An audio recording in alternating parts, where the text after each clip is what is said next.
മുടിയൊക്കെ പോയി ആകെ ഷോകടിച്ചിരിക്കുന്ന ഒരുപാട് ആൾക്കാരുണ്ടാവുമല്ലേ. അങ്ങനെയുണ്ടെങ്കിൽ അവർക്ക് യൂസ്ഫുൾ ആയിരിക്കുന്ന ഒരു വീഡിയോ ആയിട്ടാണ് കേട്ടോ ഞാനിന്ന് വന്നത്. കുറച്ച് നാളുകളായിട്ട് എൻ്റെ ഏറ്റവും വലിയ ടെൻഷൻ എൻ്റെ മുടി കൊഴിച്ചിലായിരുന്നു. എന്നാൽ അതിനൊരു നല്ല സൊല്യൂഷൻ കണ്ടെത്താനും എനിക്ക് പറ്റിയിട്ടുണ്ട്. ഇതാണ് ഞാൻ പറഞ്ഞ സൊല്യൂഷൻ. ഗ്രാൻഡ് മാസിന്റെ 100% നാച്ചുറൽ ഇൻഗ്രീഡിയൻസ് അടങ്ങിയിട്ടുള്ള ഹോം മെയ്ഡ് ഹെയർ ഓയിൽ ആണിത്.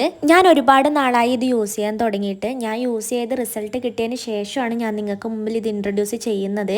2-3 ഹെയർ ഓയിൽ ഞാൻ യൂസ് ചെയ്തിട്ടുണ്ട് കേട്ടോ. അപ്പൊ അതിൽ നിന്ന് വെച്ച് നോക്കുമ്പോൾ എനിക്ക് റിസൾട്ട് കിട്ടിയൊരു ഹെയർ ഓയിലാണിത്. ഹെയർ ഓയിൽ യൂസ് ചെയ്യുന്ന ഒട്ടുമിക്ക എല്ലാവർക്കും അറിയായിരിക്കും അല്ലേ അതെങ്ങനെയാണ് നമ്മൾ യൂസ് ചെയ്യേണ്ടതെന്ന്. അപ്പൊ അത് അറിയാത്തവർക്ക് വേണ്ടിയിട്ടാണ് ഞാനിപ്പോൾ പറയുന്നത്. ഏതൊരു ഹെയർ ഓയിൽ യൂസ് ചെയ്യുമ്പോഴും നമ്മൾ സ്കാൽപ്പിന്റെ എല്ലാ ഭാഗത്തായിട്ടും അത് അപ്ലൈ ചെയ്ത് കൊടുക്കണം. അതിനുശേഷം നമ്മളെ സ്കാൽപ്പിന്റെ എല്ലാ ഭാഗത്തായിട്ടും ഒരു 10 മിനിറ്റ് എങ്കിലും നന്നായി മസാജ് ചെയ്ത് കൊടുക്കുക. എന്നിട്ട് മാക്സിമം ഒരു 20 മിനിറ്റ് അല്ലെങ്കിൽ ഒരു അരമണിക്കൂറിന് ശേഷം മാത്രമേ നമ്മൾ തല കഴുകാൻ പാടുള്ളൂ. ഏതൊരു ഹെയർ ഓയിൽ യൂസ് ചെയ്യുമ്പോഴും നമ്മൾ നന്നായി ഹെഡ് മസാജ് ചെയ്യുന്നത് വളരെ നല്ലൊരു കാര്യമാണ്. കാരണം നമ്മളെ ബ്ലഡ് സർക്കുലേഷൻ കൂടുമെന്നാണ് പറയുന്നത്. എന്തൊക്കെ പറഞ്ഞാലും ഗ്രാൻഡ് മാസ് ഹെയർ ഓയിൽ ഉപയോഗിച്ചതിന് ശേഷം എന്റെ മുടി കൊഴിച്ചിൽ ഒരുപാട് കുറഞ്ഞിട്ടുണ്ട് കേട്ടോ. അപ്പൊ നിങ്ങൾക്കും ഇതുപോലെ ആവണ്ടേ എങ്കിൽ ഉറപ്പായും ട്രൈ ചെയ്ത് നോക്കിക്കോളൂ കേട്ടോ. 100% നാച്ചുറൽ ഇൻഗ്രീഡിയൻസ് മാത്രം അടങ്ങിയിട്ടുള്ള ഈ ഒരു പ്രോഡക്റ്റ് നിങ്ങൾക്ക് എന്തായാലും ഉപകാരപ്പെടുന്നതായിരിക്കും. അപ്പൊ ഈ ഹെയർ ഓയിൽ വാങ്ങിക്കാൻ ആഗ്രഹമുള്ള എല്ലാവരും ഈ നമ്പറിലേക്ക് കോൺടാക്ട് ചെയ്തോളൂ. ഇതിൽ വാട്സപ്പ് അവൈലബിൾ ആണ് കേട്ടോ. അപ്പൊ താല്പര്യമുള്ള എല്ലാവരും ഈ പ്രോഡക്റ്റ് വാങ്ങി യൂസ് ചെയ്ത് നോക്കിക്കോളൂ കേട്ടോ.